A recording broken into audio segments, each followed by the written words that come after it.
Ainsi, si vous êtes ici et que vous n'êtes pas encore familière avec le monde spirituel, vous n'êtes pas encore prête à être mère, toute mère qui prie saura discerner. Et si elle discerne, alors sa famille a un avenir.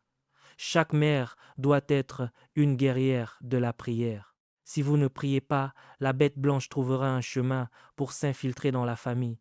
En tant que jeune fille, vous pouvez tirer un grand plaisir de votre beauté, mais lorsque vous devenez mère, la sagesse est un facteur dont vous ne pouvez pas vous passer. Avant de continuer cette vidéo, nous voulons vous dire merci de regarder nos vidéos. Si vous souhaitez soutenir cette œuvre, vous pouvez écrire au numéro qui s'affiche à l'écran. Et également, vous souvenir que nous avons notre librairie chrétienne où nous avons écrit plusieurs documents déjà aujourd'hui, parmi lesquels les généraux de Dieu. Donc, le lien dans la description de cette vidéo ou bien écrire au numéro qui s'affiche à l'écran. Avant de continuer cette vidéo, n'oubliez pas de vous abonner à la chaîne et d'activer la cloche de notification. Que Dieu vous bénisse et bon visionnage. Une femme qui manque de sagesse ne détruira pas seulement son foyer, elle deviendra une partie du problème de la société. Il est important que vous sachiez que beaucoup de choses dépendent de vous dans une société pervertie comme la nôtre. Je vous ai enseigné ici qu'il y a deux institutions majeures que Satan combat avec tout son arsenal. La première est l'institution familiale et la deuxième est l'Église. Nous avons besoin de femmes de prière. Nous avons vu trop de mascara et de fond de teint. Nous avons vu de l'or et des diamants. Où sont les guerrières de l'esprit, les femmes de Silo qui ne s'endorment pas tant qu'un prophète n'est pas né? Où sont ces femmes? Nous sommes la génération d'Instagram. Les ongles sont plus longs que les fourchettes. Elles ne peuvent plus laver les vêtements, ni faire la vaisselle, parce que leurs ongles sont trop longs. Je n'ai rien contre les ongles, je n'ai rien contre le mascara, mais où sont les femmes capables de pleurer? La Bible dit que Rachel pleurait ses enfants. Lorsque les enfants sont maintenus dans les chaînes de la servitude, ce sont les femmes qui crient et disent « Restaure, restaure, restaure, restaure ». Où sont les Rachel? J'ai entendu une voix à Rama. Rachel pleurait ses enfants. Cette attitude se caractérise fondamentalement par les vertus d'abnégation et de sacrifice. Si vous me demandez mon avis, sur le plan humain, le niveau le plus pur d'interaction sentimentale que l'on puisse trouver est la disposition d'esprit d'une mère, particulièrement envers son enfant. Je crois que si Dieu ne nous avait pas donné la nouvelle naissance, s'il avait dû simplement mortifier la vieille création, la forme d'âme la plus pure que l'on aurait pu trouver aurait été celle des mères. C'est pourquoi nous voulons leur dire notre gratitude pour ce qu'elles sont et pour ce qu'elles représentent. Ce soir, nous sommes bénis parce que nous avons appris des Écritures qu'il est possible de fonctionner comme une femme et une mère surnaturelle afin d'élever une descendance surnaturelle. La raison en est que ces deux institutions, entre autres choses, sont responsables de la pureté et de la conscience de la société. Si ces deux institutions sont détruites, le gouvernement échouera et toutes les autres institutions échoueront également. Et comme le diable est un combattant stratégique, il dirige son arsenal vers ces deux institutions dans le but de les détruire et par la suite de détruire la société. Il se trouve que dans l'institution familiale, la mère joue un rôle très significatif. Chaque femme ici présente doit prêter attention. Vous devez vous développer et vous fortifier afin de bâtir l'institution familiale, car dans une très large mesure, beaucoup de choses dépendent de vous. Je n'ai pas le temps de vous enseigner longuement ce soir. Le Seigneur nous a parlé, mais je veux que vous sachiez qu'il y a un ministère que chaque mère possède. Et toute femme qui espère devenir mère doit prêter attention à ce ministère. Vous savez, le ministère quintuple est destiné à certains, selon Éphésiens chapitre 4 verset 11.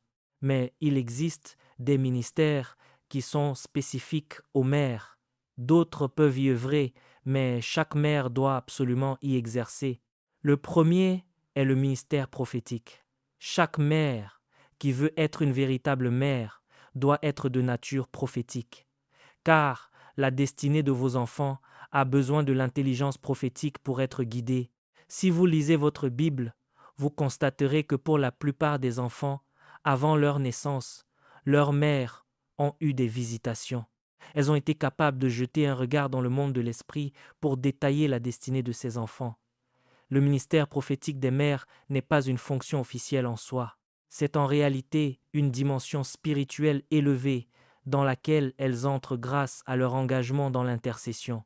C'est pourquoi toute personne qui se prépare à être mère doit s'engager dans le sacerdoce au point de pouvoir discerner le monde spirituel. Autrement, vous élèverez des enfants inutiles. La maternité est donc une responsabilité hautement spirituelle. La mère de Samson a eu des visitations, Élisabeth a eu des visitations, Marie a eu des visitations. Ainsi, si vous êtes ici et que vous n'êtes pas encore familière avec le monde spirituel, vous n'êtes pas encore prête à être mère. La fête des mères est donc un appel à l'activation de la dimension prophétique qui se trouve dans votre esprit. Et cette dimension prophétique peut naître de la prière. Nous lisons dans Luc, chapitre 2, versets 36 à 38, l'histoire d'une femme nommée Anne. Il n'est nulle part écrit qu'elle était prophétesse au départ, mais lorsqu'elle s'est donnée à la prière, les portes spirituelles se sont ouvertes. Ainsi, toute mère qui prie saura discerner, et si elle discerne, alors sa famille a un avenir. Le deuxième ministère des mères est le ministère de direction. Dans ce contexte, la direction parle de sagesse, la sagesse de bâtir. En tant que jeune fille, vous pouvez tirer un grand plaisir de votre beauté, mais lorsque vous devenez mère, la sagesse est un facteur dont vous ne pouvez pas vous passer. Une femme qui manque de sagesse ne détruira pas seulement son foyer, elle deviendra une partie du problème de la société. Dans le deuxième livre de Samuel, chapitre 20, versets 16 à 22, la Bible nous parle d'une femme qui a fait preuve d'une direction, qui a délivré une nation entière. Joab, le chef de l'armée de David, s'était rendu dans une ville pour la détruire parce qu'un homme de cette ville s'était révolté contre le roi. Alors que l'armée s'apprêtait à détruire la ville, une femme s'écria « Écoutez, écoutez !» Elle interpella le général militaire. Lorsque Joab s'approcha d'elle, elle lui dit « Il est ancré dans les prophéties que l'on demanderait conseil à Abel. Écoute donc. » Joab répondit « J'écoute. » Elle dit alors « Tu ne peux pas détruire l'héritage de Dieu. Cette terre est le patrimoine de Dieu. Quoi qu'il soit arrivé, tu ne peux pas faire marcher une armée ici pour nous anéantir. Ce serait contraire au dessein de Dieu. Qui cherches-tu » Joab mentionna alors le nom du fils de Bichri. La femme lui dit « Repars avec tes soldats. Dès demain, nous te jetterons la tête de l'homme que tu cherches. Rentre chez toi. » Joab s'en retourna, et toute la ville fut délivrée. Aucun homme n'avait pu se lever, mais une femme de sagesse s'interposa et sauva tout un territoire. Face à la plupart des attaques qui cibleront le foyer, ce n'est pas la force brute qui résoudra le problème, ce sera la sagesse. Soit la sagesse que vous insufflez à votre mari, soit la structure de sagesse que vous mettez en place. Les femmes sages doivent se lever. La fête des mères est donc un appel à la sagesse. Le troisième ministère des mères est le ministère d'adoration. Une mère doit apprendre à enseigner à sa famille le chemin de l'adoration.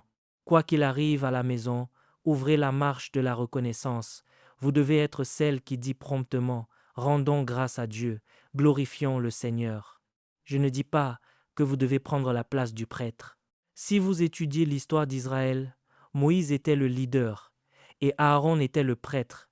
Mais lorsqu'ils traversèrent la mer Rouge dans l'Exode, chapitre 15, versets 20 et 21, c'est Marie qui dirigea Israël dans les actions de grâce. Ainsi, chaque mère doit maîtriser l'art de la gratitude.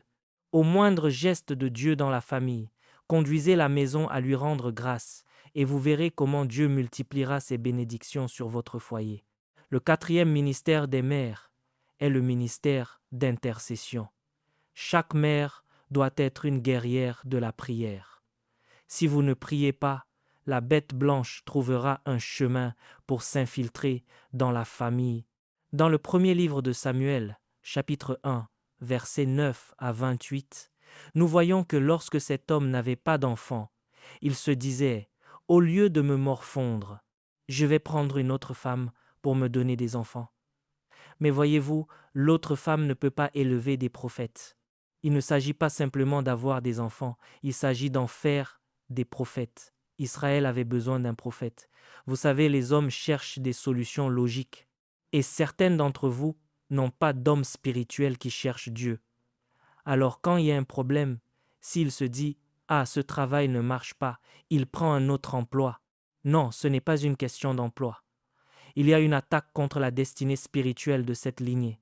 Cet homme a pris une autre femme, il a eu des enfants, mais Anne, elle, refusait de s'arrêter là. C'est son intercession qui a réveillé le sacerdoce d'Élie, car Élie était devenu aveugle spirituellement. Même le prêtre du pays n'avait plus de vision. La Bible dit que, en ces jours-là, les visions n'étaient pas fréquentes et la voix de Dieu était rare. Il n'y avait donc aucun secours venant du sacerdoce, mais une femme se mit à intercéder. Son intercession réveilla Élie, qui lui dit « Va, tu auras un enfant ». Pour la première fois, la voix du prêtre se fit entendre. Et lorsque Samuel vint au monde, le sacerdoce ne s'éteignit pas, car un prophète s'était levé en Israël. Nous avons besoin de femmes de prière. Nous avons vu trop de mascara et de fond de teint. Nous avons vu de l'or et des diamants.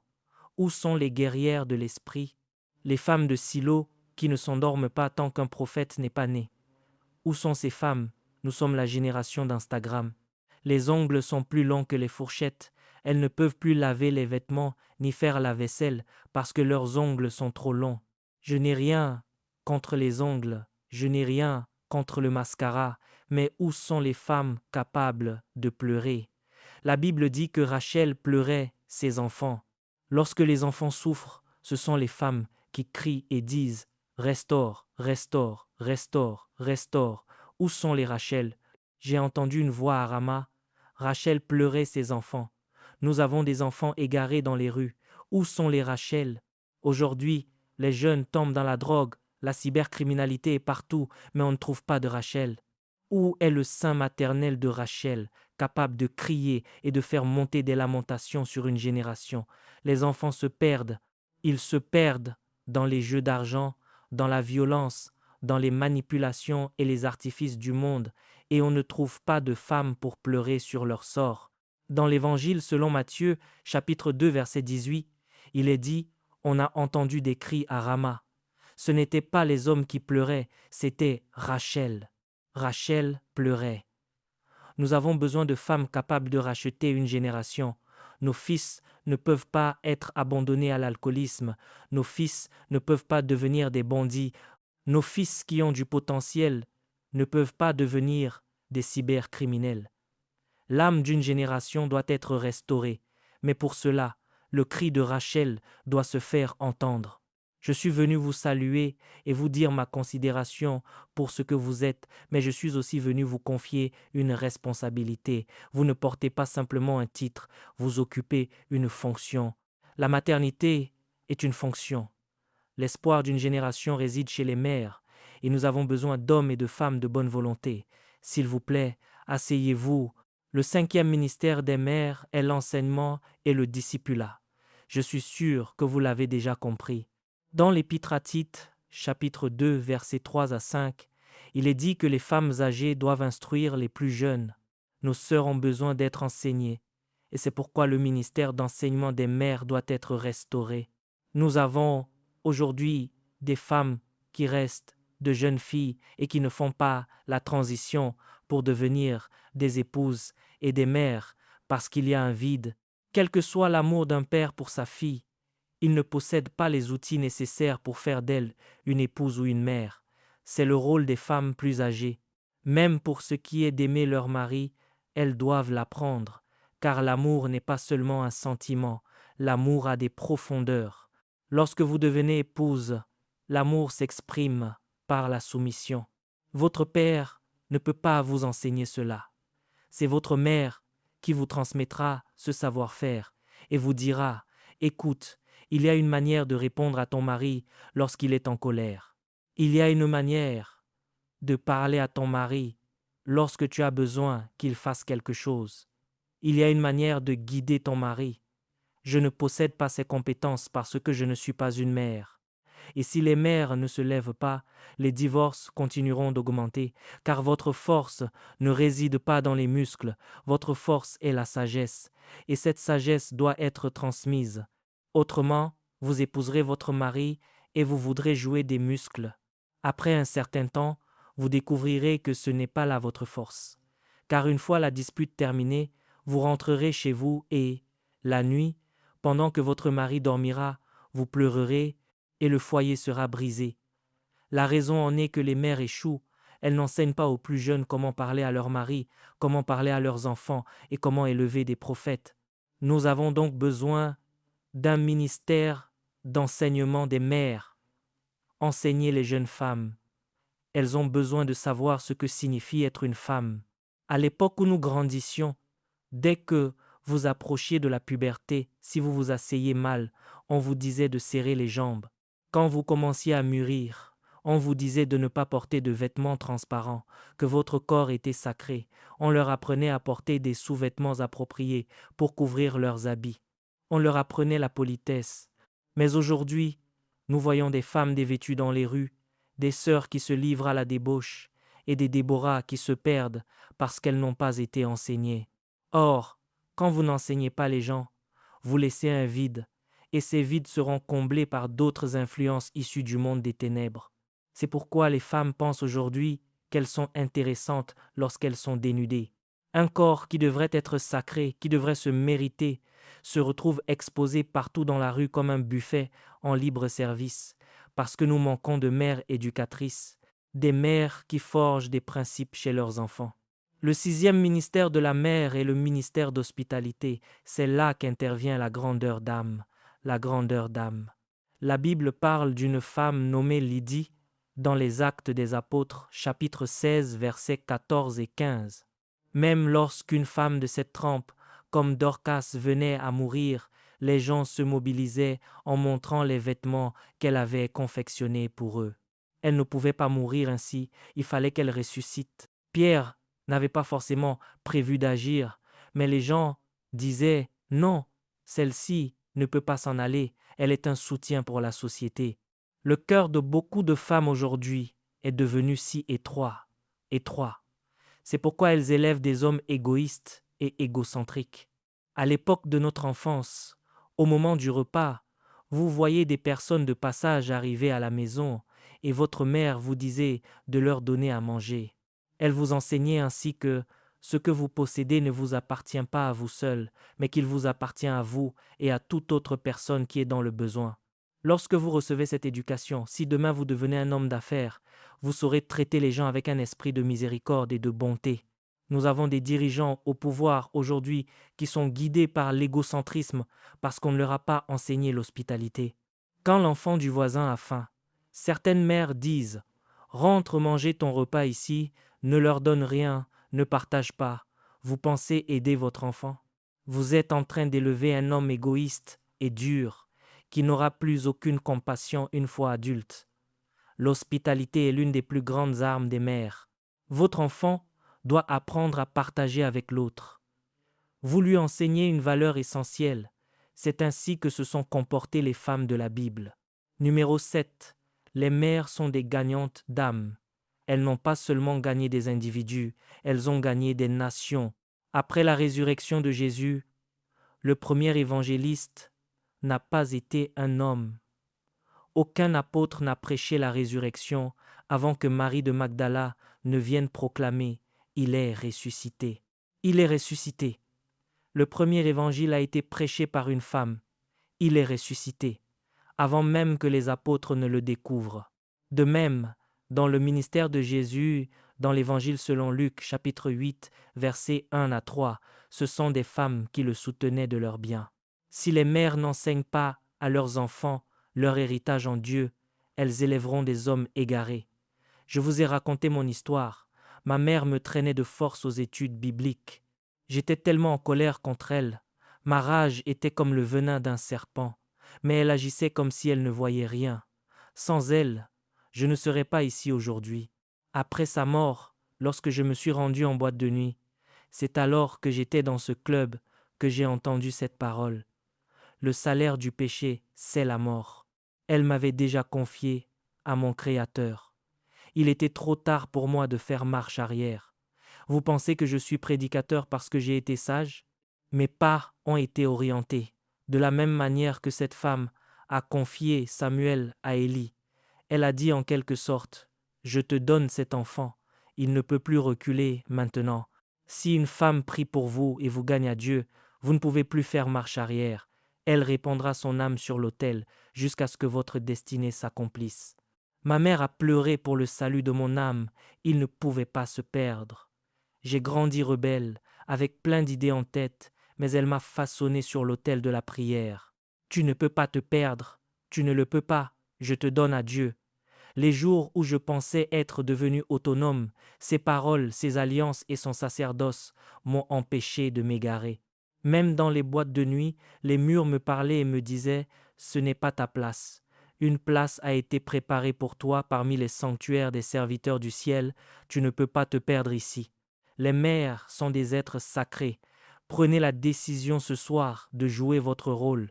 On ne peut pas parler de Moïse sans parler de Jochébed. Ce n'est pas possible. Avant qu'il ne se rende à Horeb, il y a eu une femme qui l'a élevé. Si il a trouvé le chemin d'Horeb, c'est parce que cette femme avait déposé ce fardeau spirituel dans son âme. Et la Bible dit que, devenu grand, il refusa d'être appelé fils de la fille de Pharaon. Qui a fait cela? Qui lui a enseigné cela alors qu'il était en Égypte? Comment se fait-il que nous ne trouvions plus d'enfants à qui l'on répète « Tu es dans le monde, mais tu n'es pas du monde ». C'est parce que nous manquons de femmes habitées par une mission, capables de planter les fardeaux du ciel dans l'esprit des hommes en leur disant « Ce monde n'est pas ta maison ». Alors le jeune homme devenu adulte a pu déclarer « Je ne suis pas le fils de la fille de Pharaon. Je ne deviendrai pas égyptien par complaisance. Ma mère m'a enseigné que j'appartiens à une autre dispensation. La société est en ruine parce que nous attendons un réveil. Et ce réveil n'a pas encore eu lieu. L'émergence de véritables mères en Israël. Nous avons besoin de mères en Israël. Le 8e ministère d'une mère est la compassion. Ah, Dorcas, une autre femme de la trempe de Lydie, la veuve de Sarepta qui dit « Il ne me reste que cela. Je vais le préparer pour mon fils et moi, et puis nous mourrons. » Mais le prophète lui dit « Non, va et prépare-moi d'abord un gâteau. » À quoi pensait-elle en obéissant? Notre société a perdu sa conscience parce que durant les années de formation des enfants, ils n'ont pas appris la compassion auprès de leur mère. Un enfant devient ce qu'on lui enseigne entre l'âge de 1 et 7 ans. C'est à ce moment que l'âme se forge. Nous avons besoin de femmes qui connaissent la compassion. Lorsque votre sœur est dans la détresse, ce n'est pas le moment des commérages, c'est le moment de lui apporter votre soutien. Comment pouvez-vous calomnier une consoeur qui traverse une crise? Son foyer est brisé et cela devient un sujet de bavardage. Comment est-ce possible? Ne savez-vous pas que vous avez un foyer vous aussi? Son mari l'a frappé et cela devient une anecdote. Agir ainsi, c'est élever des gens durs qui deviendront pires que des bêtes. Le ministère des mères est un ministère d'éducation et d'accompagnement. Dans l'Exode, chapitre 2, versets 1 à 10, Jochébed prit soin de Moïse et l'éleva. Dans le premier livre de Samuel, chapitre 1er, versets 10 à 9, Anne prit soin de Samuel et l'éleva.